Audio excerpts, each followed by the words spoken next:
Right here we're looking at a Foxboro Model E69 I to P converter. Takes a 4 to 20 milliamp signal in, puts out 3 to 15 psi, and drives a small research control valve. This is a motion balance instrument, and so what happens, the force motor on the input side actually rotates this baffle around a circular pattern. There's a nozzle that follows the baffle. As the baffle approaches the nozzle, back pressure builds up, fills up the bellows, and begins to inflate. Being a motion balance system, what this means is the motion is actually perceptible. We can look at the mechanism as we run the milliamps up and down and watch the motion.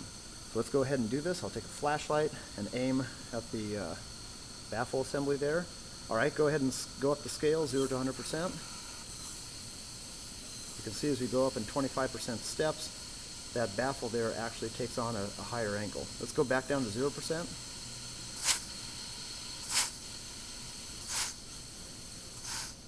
You can see that baffle right here actually moving. Let's go ahead and go up the scale now again. Moving, moving, moving, moving in a counterclockwise direction. Now let's go down the scale. Okay. To show you this is working here at the valve, let's go ahead and go up the scale to 100% in steps. There's our valve moving as it receives a 3 to 15 psi signal from the I to P. Okay, and we'll go down scale now to 0%.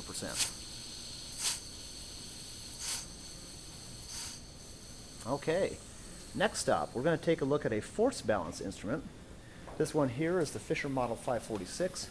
It's a force balance mechanism, and one of the hallmarks of force balance mechanisms is that there's really no perceptible motion at the beam where the force balance is taking place.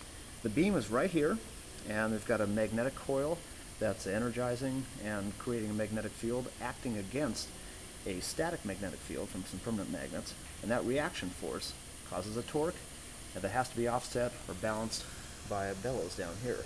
But it's all force balance, so the forces are balancing each other to make that beam hold pretty much still. There's a tiny amount of motion, but it's practically imperceptible. So here we go with our 4 to 20 milliamp test.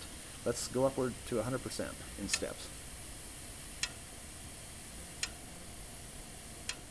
There we're at 100%. You can tell there's no perceptible motion of that beam right there. Let's go down to 0%.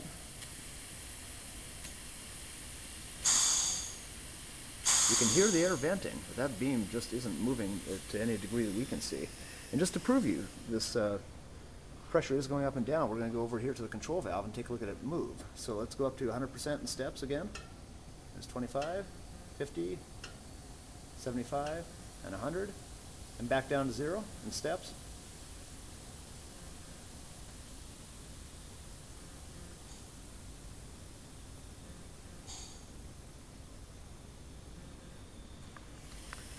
All right, that is a force balance I to P converter, as compared to or contrasted against the motion balance I to P converter that we saw over here, the Foxboro Model E69.